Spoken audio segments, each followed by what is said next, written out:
Tonight on Blitzed, we're talking possible trade deadline deals, stadium food in London, and we're comparing Belichick and Brady's weird relationship to a movie. If that's not enough to make you drink, what is? So grab a cold one. Let's get blitzed.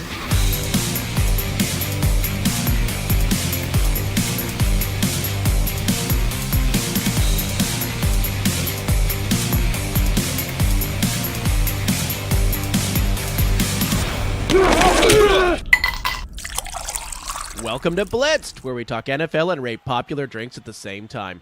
Lots to talk about tonight, including what quarterback should be traded to Jacksonville, what's the best stadium food, and how the Bears can get past that tough loss to New England. We've also turned over our Drink of the Week duties to the newest member of Team Blitzed, the Blitzed Barkeep. But before we get to all that, let's introduce our hosts. Introducing tonight's starting lineups. The coach. Seriously, I did not know about this. This is so awesome. The sub. Stop staring at me. You're making this weird. And stats. I'm just the stats guy. I have no idea. That's kind of my thing. That's kind of my thing. The rookie is on IR this week, so let's welcome in the sub. Hey, guys. back. Well, thank Back. you very much for having me. I love it. Great to shut up. It's great to have you on the show. We're just good. We're just trying to get rid of the rookie. Sorry. Yeah, we just had to sorry. fill the seat, okay? Just keep it to yourself, okay? Also, another thing. No. Later on, we'll be talking with John Buffone from the Bears Barroom Network, who will tell us how the Bears are going to recover from that tough loss in New England. Yep. But let's get to the biggest news at Blitzed.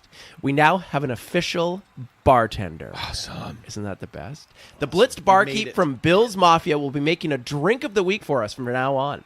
And this week, in honor of that destruction in Kansas City, he's prepared a Bengal Tiger Martini, which is brandy, Cointreau, maraschino cherry liqueur, and pineapple juice. If you were going to compare this drink to one of the games we saw Sunday, guys, what would it be?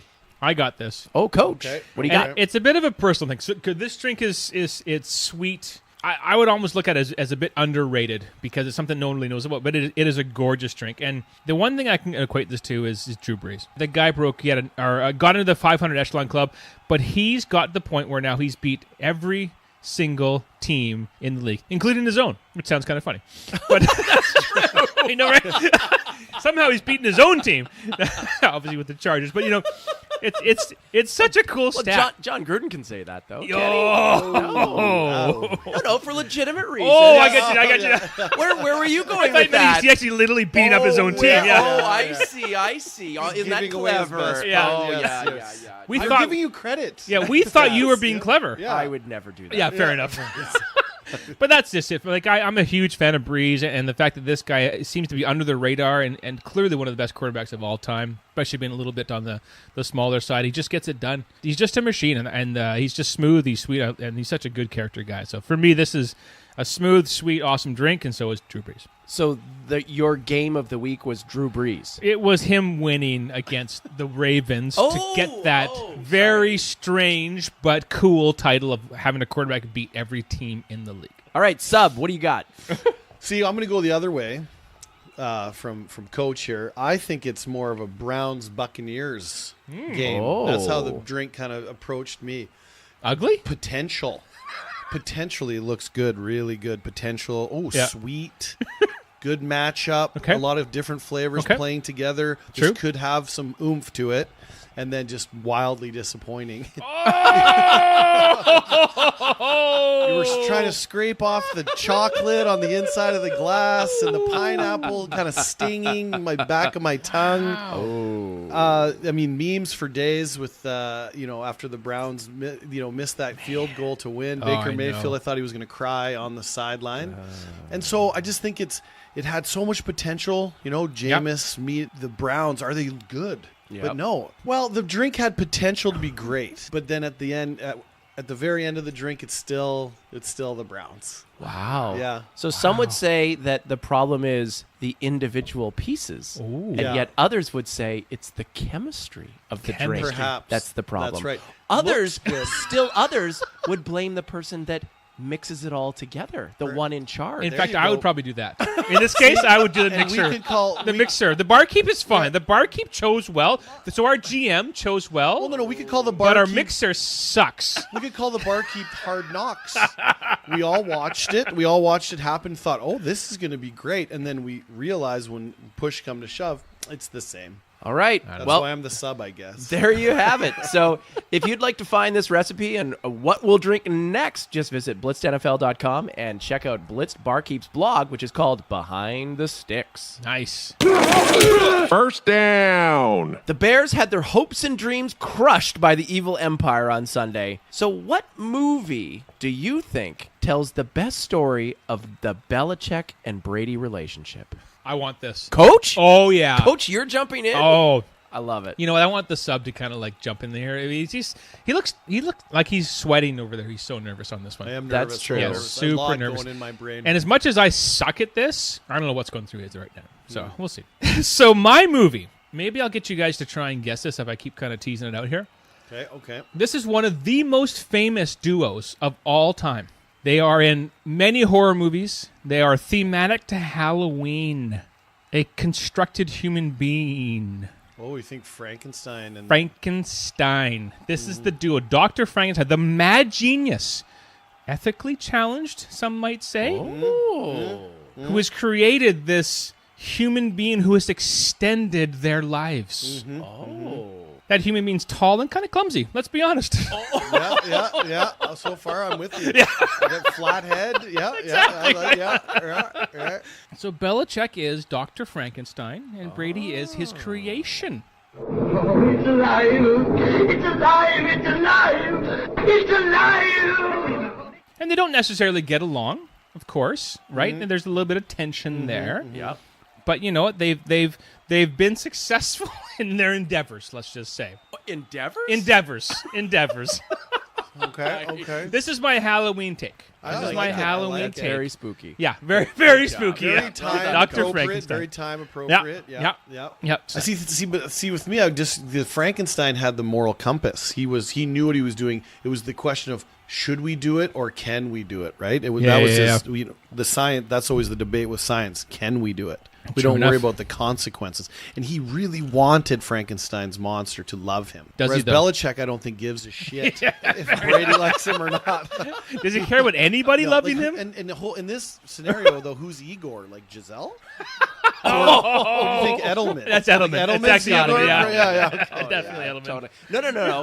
It was Welker, and then it was Yeah, Amendola, Welker, yeah. and now it's Edelman. He's Yeah, very right, replaceable, right. Igor. Yes, Or exactly. Woodhead. Danny Woodhead. Woodhead He's is a That's good not bad. Igor, Yeah, yeah. That's not That's bad. right. Carries the loads. Yeah. Like, Yeah. Oh, yeah. Igor, he could be anybody. Yeah. Igor! Yes, master. Why do you torment that thing, sir? It's what I do. All right, Sub, what do you got? I'm going to go because obviously I want to play more, and I know the audience here. So I'm going to go. I think the relationship is, if I may, one of the greatest movies ever made. Empire Strikes Back. Love it. Okay. Yep. Okay. So this is where the coming of age, if you will, the second story in the series. Well, but it's you have the introduction of the evil emperor. Right? Yep. And then Darth Vader. Here he's coming, still unsure of himself, Yep. a little cocky. Sure. And the Emperor kind of beating him down and Yep. building him back up to be the master that he wants him to Yep. be, to take over the world. Doesn't matter who he wrecks or who's in his way. He'll do anything, cheat, Yep. lie, Yep. steal.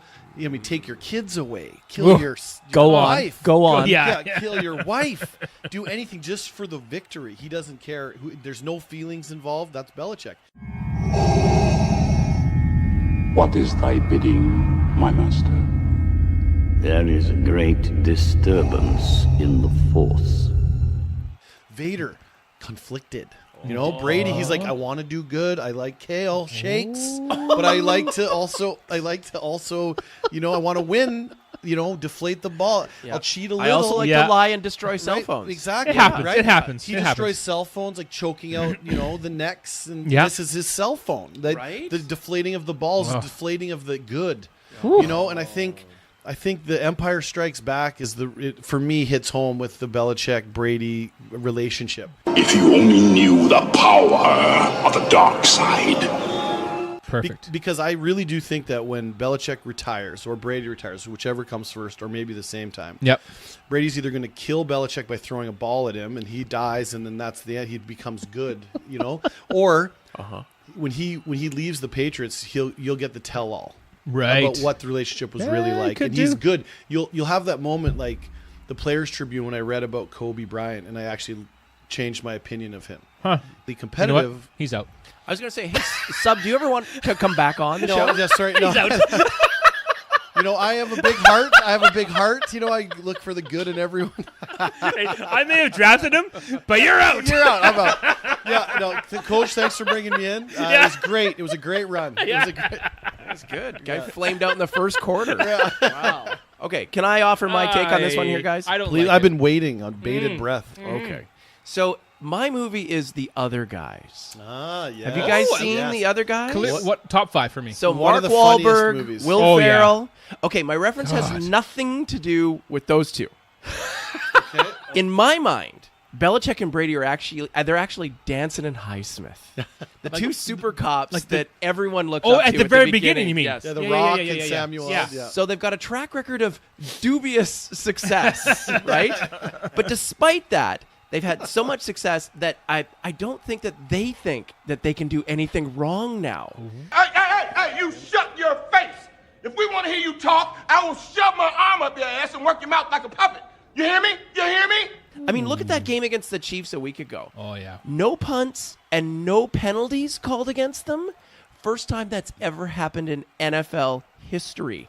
No roughing the passer penalties called against them all year. Like Clay Matthews has 15 already by himself, okay? So, in fact, they're so delusional. I think Belichick deliberately mumbles nonsense in his press conferences just to see if we'll keep showing up. And we do! Yeah, of course. To listen to that guy saying nothing. Danson and Highsmith! Free hot dogs for life! No drinks! No drinks. I can't do it. But here's where I think it all ends. They're going to get to a point where they think they're so good they can break the laws of physics. Whoa. Oh, wait. They already did that. But in all seriousness, I think they're going to try something delusional like start 10 players in a game, or Brady's going to show up to a Super Bowl wearing an eye patch saying like, yeah, I can do this. I got this. Nice. And this is the same analogy as when Danson and Highsmith were on top of that 15-story building. Yeah. And they see those guys going away and they're like, we're going to get them? Aim for the bushes, and of course they jump off and they both fucking die together. That's what's going to happen to these guys. They're both going to die together through some kind of decision. When you said that was off the wall, nailed it. Nailed it. Yeah, nailed it. And there's so many examples in that movie where they could be a number of characters. Sure. Yeah. Absolutely. Right? Which is great. Dirty Mike and the boys. Thank you for that analogy. Second down. The trade deadline is coming up, Yep. and Blake Bortles stinks. Yes. So what quarterback did the Jags go heavy after? Tyrod Taylor, Nick Foles, Jacoby Brissett, Fitzmagic, or Eli Manning? Isn't there a McCown out there still? Yeah. I'm sure there is. Yeah, there is a McCown out there. Yeah, there is, but it's not on the list. Fucking Sub. I know, Hey, right? sorry. He's trying to go offside. Unbelievable. Like he's already off the team, and now he's like, I I'm know just I'm not gonna coming play back. my own game. Yeah. Totally. Play my Colin own plays game. at the line. My own. I like Brissett for that. Oh, coach. And it harkens to like the Seahawks kind of idea. Like they have a great defense at the Jags, and they need a quarterback to extend plays and make a couple exceptional plays. So the guys and have a couple of drives where he runs and gets downs. Like every team like that needs like some first downs. Like just give the defense a rest, grind out the game, and find a couple sort of like bam plays where you know basically what I call playground plays. Right? They're just like he's running around, he escapes, some receiver gets blindingly wide open because of the coverage that takes like 8 seconds to someone to get open, and just boom, you got a big touchdown. I think Brissett fits that well because Bortles can run, but he's not that kind of dodgy guy that can really extend. He's like, oh, okay, I'll go 10 yards and go. It just feels like that's the kind of sort of like exceptional playmaking type of quarterback that they can use over the Jags. Sub, what do you got? Yeah, I mean, I think that's your nail on the head. Brissett. The problem with Brissett, I think, is because Luck's playing so well this year. They still need that backup because his shoulder. I mean, it could go at any time. I mean, is he going to be Drew Brees or is he going to be Dante Culpepper? Right? Is he going to fall apart or is he going to be able to hang on? Mm-hmm. Tyrod, I think, is stuck in that same situation because I mean Baker he plays hard and he plays balls out for sure, but if he gets hurt, they need somebody. Yeah. And Brissett knows the offense. He was a starter for the whole season, so he'll be tough to lure away. Yeah. I think Nick Foles. I mean, Nick Foles. I think is your best bet. Established winner. He wants to play. He wants to start. Wentz is obviously playing well. He shows that he can play well. So I think it'd be between Nick Foles and Fitzpatrick, because Fitzpatrick's playing for his for another contract. He wants to go. He wants to be a starter. Those two guys really want to be starters, right? Not saying that Tyrod and Brissett don't, but I mean, I think for me, I think Foles is your guy. I actually get the sense that Foles just wants to be a backup. That dude could have gone anywhere after Super Bowl MVP. Yeah. Really. I mean, he could have gone to Denver. You know what I mean? He could have gone anywhere. Yeah. And I just think he's like, you know what? I'm not the guy. I had a I mean, good yeah, run. but there's You know what I mean? I had a but good run for 4 or 5 games and won a Super Bowl. It's like, but he shit the bed for There's the still first guys, 2 games. but the guys not mentioned, like Teddy Bridgewater's out there. Sam Bradford's out there still. I mean, Rosen's obviously their guy in Arizona. Like Bridgewater's pretty good bet too. Well, Bridgewater, he's a legit starter in the league, and he showed himself. And if he's healthy, he wants that opportunity to show, like, hey, I could play. I'm on my third team, and so I mean, there's some guys out there that were not obviously on the list, but I think maybe you're right with Nick Foles, but he paid him $18 million. I know this year, didn't they? No. He's just a backup. He's making about 5, I think. Oh, okay. I thought he got some big. They signed him for something. But I mean, if you're Nick Foles, end of the year, Super Bowl MVP, I mean, you must have had phone calls all over the place. There's always teams desperate for a QB that they hope can make it work, and he didn't jump. I'm thinking, if you're not jumping, then you're never jumping. Mailman. The new-look Chicago Bears have turned a lot of heads this year and came a yard away from potentially taking down the evil empire at Soldier Field on Sunday. So we're talking to John Buffone, host of Buffone 55, the John Buffone Show on the Bears Barroom Network. John, thanks for joining us on Blitzed. Hey, guys. Thanks for having me. I'm excited to come on and talk a little bit of football here. It was a tough loss on Sunday, but sometimes you can take a lot of good away from a loss. So was this one of those kinds of games for the Bears? I am so tired of hearing about what good can come out of a loss in Chicago. I love that. A real football guy here. I am so tired of saying, well, it was a good loss. Hell no, there's no good loss, man. I am tired of getting a participation trophy. I'm tired of taking a lesson out of this. I have enough lessons. I have enough lessons to last me 5 lifetimes. I would gladly give back 10 lessons for 1 win. I'm tired of having a good loss. Okay, at the start of the season, Bears fans were giddy about challenging for the NFC North. Has that changed in the last couple of weeks? No, I don't think that the hope has gone away. I think that there's a little more of I think we hit reality real quick. I think that after that game against the Packers, where we felt we should have won that game, and then you rattle off a couple wins in a row, and then all of a sudden it turns back into the Chicago Bears. You go against a team in Miami who you feel you should beat, and all of a sudden you fall apart, and then you lose in overtime, and then you're hosting, like you said, the evil empire in New England, and you play well enough that you should win the game, or you at least put yourself in a position where you could win the game, and then you just Bears it up by giving away a blocked punt, and then you give up a special teams touchdown, and all this crazy crap that you can't do against the Patriots. You do. The quarterback in Mitchell Trubisky didn't lose the game for you, which is what you were hoping that would happen. Yeah, but all of a sudden, your defense can't stop a nosebleed at this point. So, yeah, I think that the hope is still there that they can compete. The division is definitely up for the taking. There's no super team in this division, but I think that they've tempered expectations as far as Bears fans go. So what do you say to all those fans out there that say Trubisky isn't the answer in Chicago?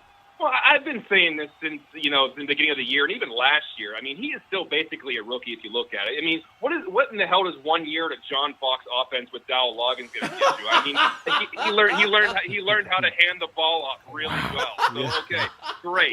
So the way I look at it, he's in a new system with a new coach. He was basically going into this one as a rookie, and he's only got a couple games under his belt. And, I don't like that the bar is set so high for these guys that if he's not Patrick Mahomes, then he's a bust.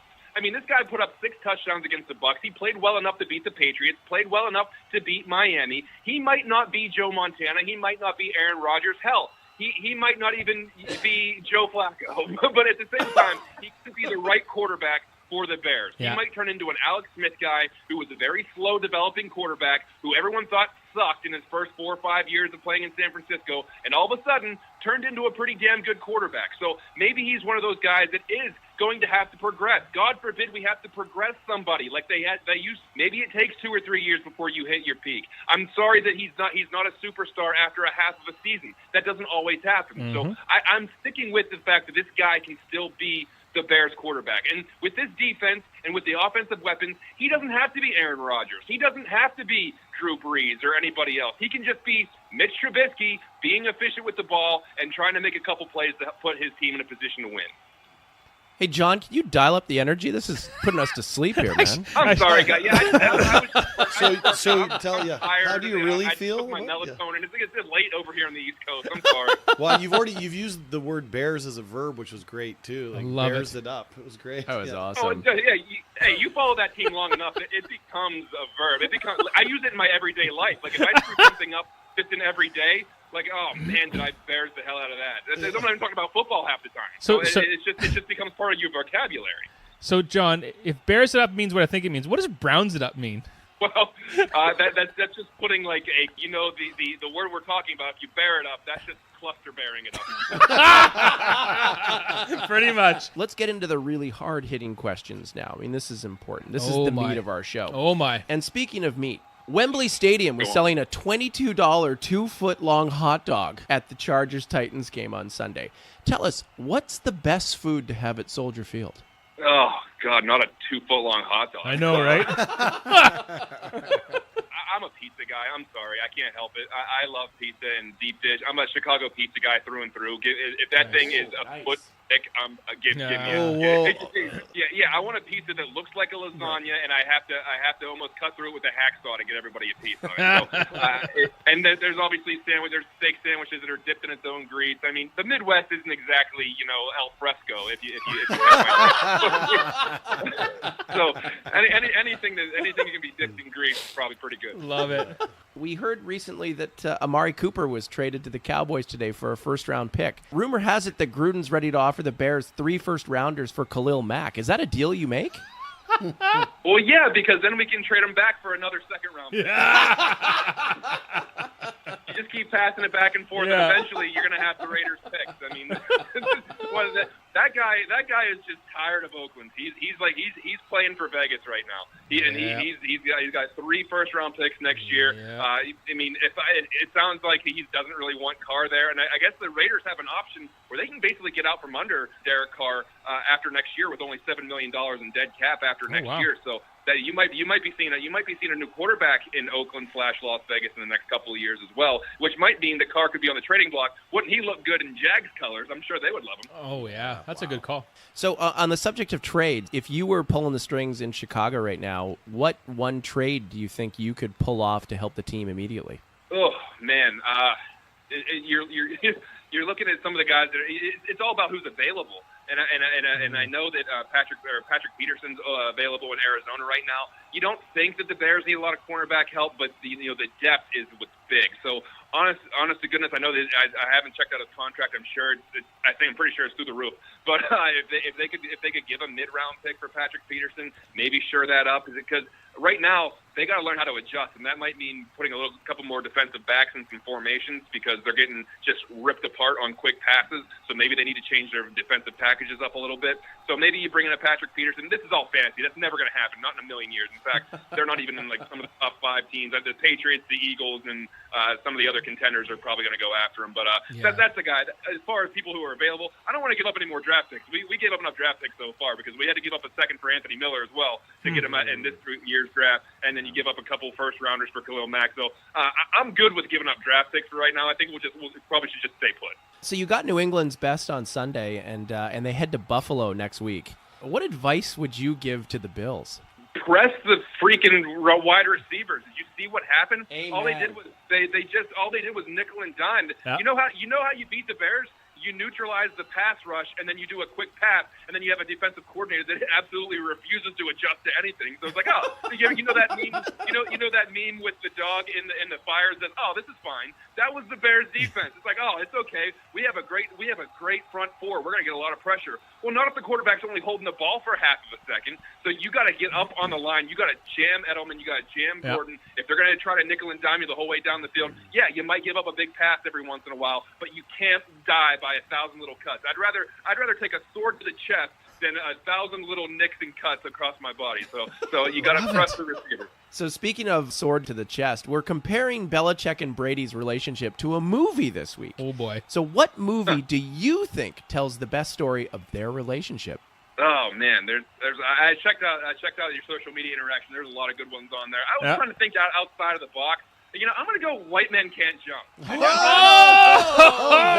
love it. Very outside the box. Let me back that up. You know why? Because Sidney Dean and Billy Hoyle, they didn't really get along. They, outside of the court, they talked some crap on each other. They didn't really like each other. They were two different personalities. But when they got on the court, no one could beat them. And when they're on the court, they're feeling each other. When they're on the court, they're the best. And once they step off the court, maybe they don't like each other so much. Maybe they don't get along. Maybe they don't jive. Maybe one of them steals some money off the other one. Maybe they get hustled. I don't know.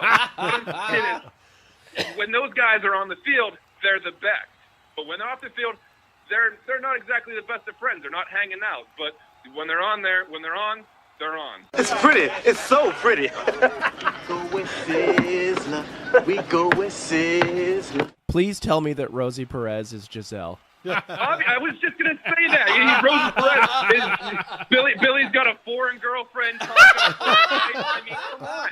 If there's not a sequel in the making, I don't know what is. John, it's been a huge pleasure having you on Blitzed. Thanks for filling up our knowledge banks about all things. What was the verb that we used? Bears. He bears. You definitely didn't bears this up. He didn't bears it. That's right. No, you did not. Don't bears up the rest of the show, guys. That's right. Well, we'll do our best at least.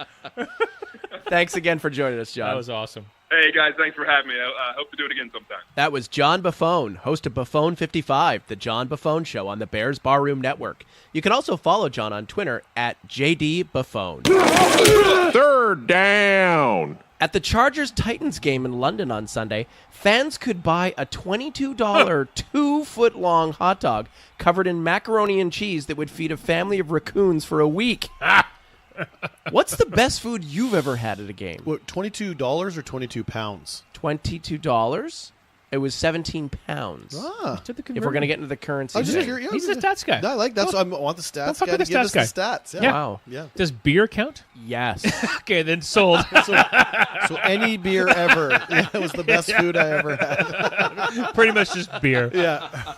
No, you know, I love those nachos with the frickin' fake sauce and just, I mean, because once you have the 2 or 3 beers, chili, right? It puts some chili crap on it. Just like load it up. Yeah, load it up. Just load up that, or a dog with like horseradish. Not horseradish. The what's that crappy stuff? Sauerkraut. Sauerkraut. Thank you. I knew it was some fancy word. I don't know. I know. It's a foreign language. Yeah, pretty much. So something like this is the post 3 beer though food, right? All right. So Coach likes drunken nachos with that congealed cheese. That's fantastic. That's Sub, great. What do you got? Now, does it have to be in the stadium? Oh, well. Are you sneaking food in? Clarify. Well, so I went to the filet mignon. I got some ants on a log here. Right. Yeah, I got some celery with cottage cheese.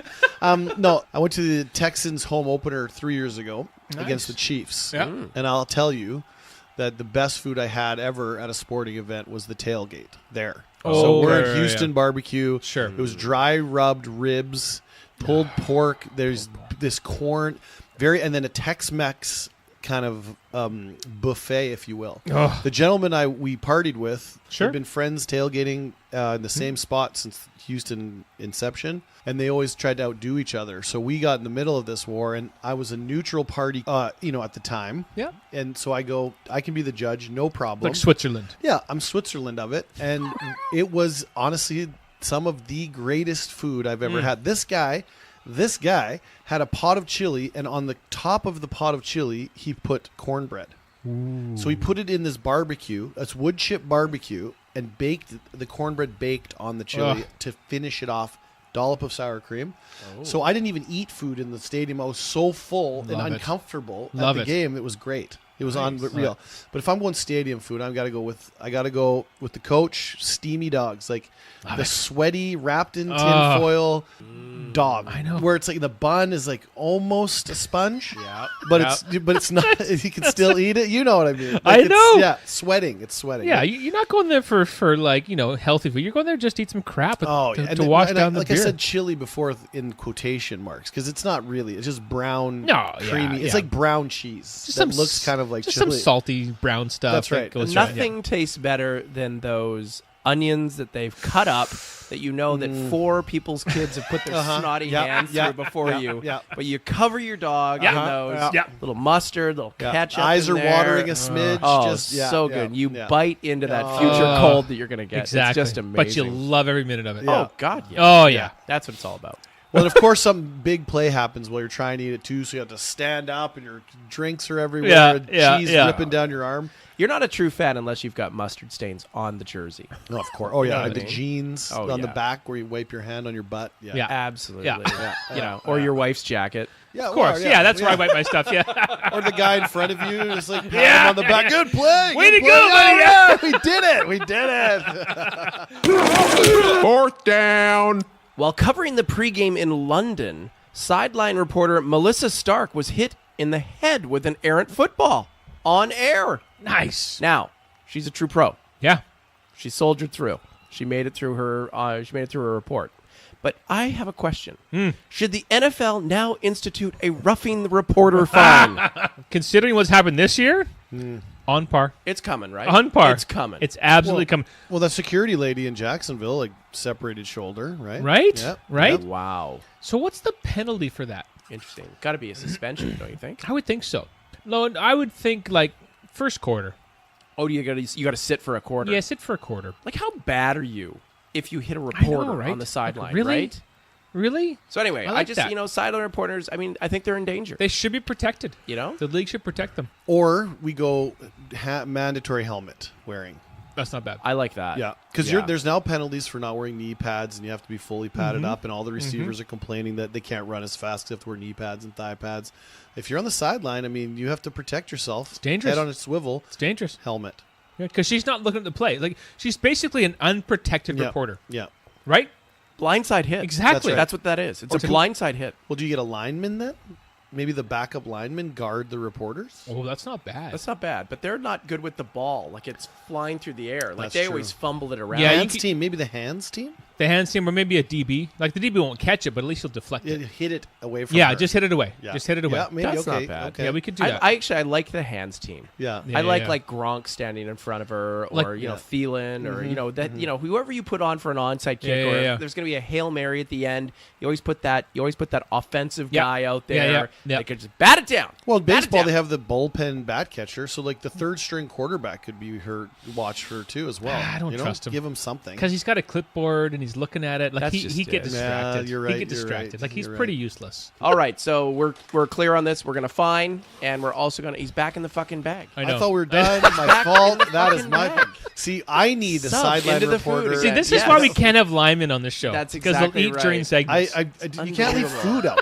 Like, it's unmitigated food. I know. if it was put away and I didn't see it, Yeah. not even. You'd but be if it's solid. there, it's I on know. the table. It's too accessible. I can't not eat it. It's unbelievable. Next time he comes on the show, he's going to bring his own fondue kit.